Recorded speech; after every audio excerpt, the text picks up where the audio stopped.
Hola y bienvenidos a esta presentación del subjuntivo. This presentation will discuss the subjunctive mood, which situations to use it, and how it is different from the indicative mood.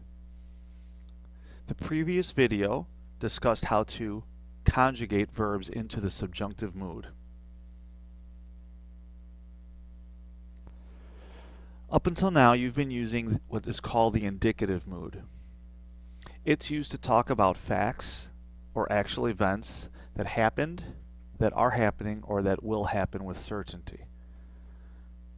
Hablo is the present tense, which means I speak. Hablé is the preterite tense, which means I spoke.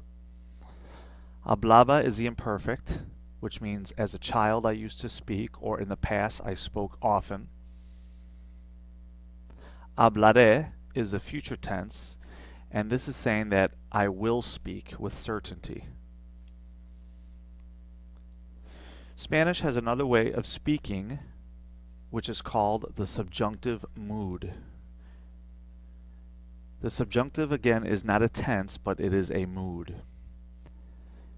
The subjunctive is used with things that have not happened or with things that might happen. It's used to express doubt about something or uncertainty. It's used to express wants, requests, or demands.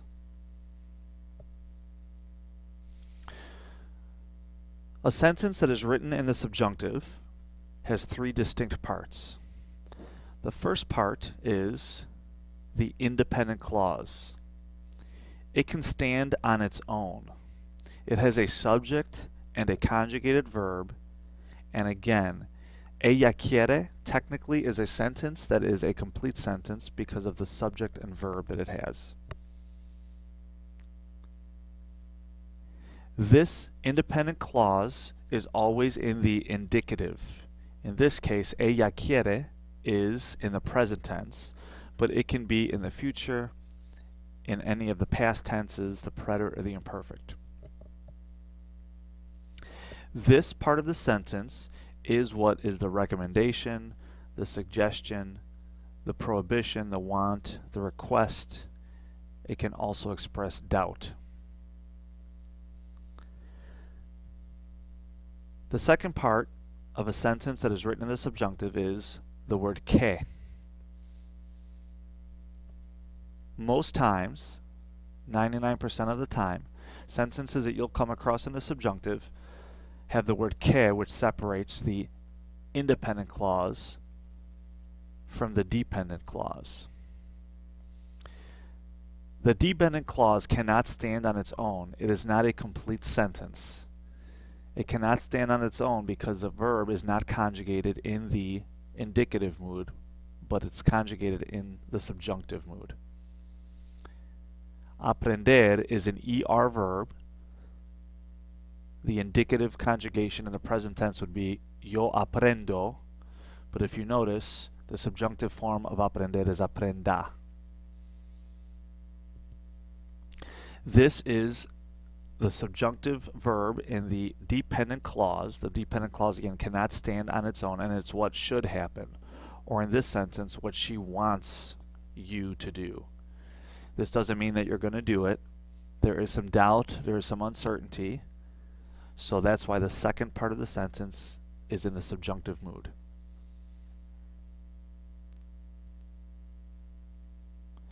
Another example, another visual rather, of this is a tow truck towing a car. The tow truck represents the independent clause. It can move on its own. The hitch represents que. It is the connector between the independent clause and the dependent clause. And again, what's the second clause is called a dependent clause. It is dependent because it cannot stand by itself without the dependent clause. Let's look at some sentences that are written with the subjunctive in the dependent clause. Quiero que tú respires lentamente. That means I want you to breathe slowly. Notice respirar is an AR verb, and the subjunctive is conjugated respires with the opposite endings. The beginning part, quiero que, means that I want. That is in the indicative mood. And what do I want? I want you to breathe slowly. That doesn't necessarily mean that it's happening or will happen. El entrenador exige que los atletas estiren. The coach demands that the athletes stretch. The athletes are not stretching at the moment and might not stretch. Since that is the case, the dependent clause requires a subjunctive. The third example says, Sugiero que ellas beban agua antes de correr. I suggest that they drink water before running. Again, since I am suggesting something, it doesn't mean that it's happening or will happen. Drinking water is in the subjunctive, but the verb sugerir, sugiero, is in the indicative, specifically the present tense, because I am suggesting it is happening. Notice all three sentences have que that connect the independent clause with the dependent clause. So when do we use the subjunctive? Different teachers use different methods to explain the different situations. One is the word weirdo. Wishes and wants by the person in the dependent clause, by the person in the independent clause require the second person in the dependent clause, require the action in the dependent clause to be in the subjunctive. Emotions.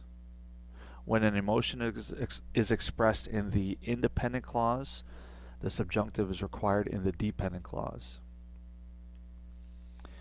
Impersonal expressions. Examples of these are, it's possible that, it's important that, it's necessary that. These impersonal expressions in the independent clause are going to require the subjunctive in the dependent clause. Requests are similar to the wishes and wants. Doubt or denial. If I doubt that you did something, since there is doubt, since there is uncertainty, the subjunctive is required in the second part of the sentence, which again is the dependent clause. And the O actually can go under the wishes and wants category, but it is a phrase in Spanish, ojalá que. Ojalá que means God willing, or I wish that. This phrase is going to require the subjunctive in the dependent clause.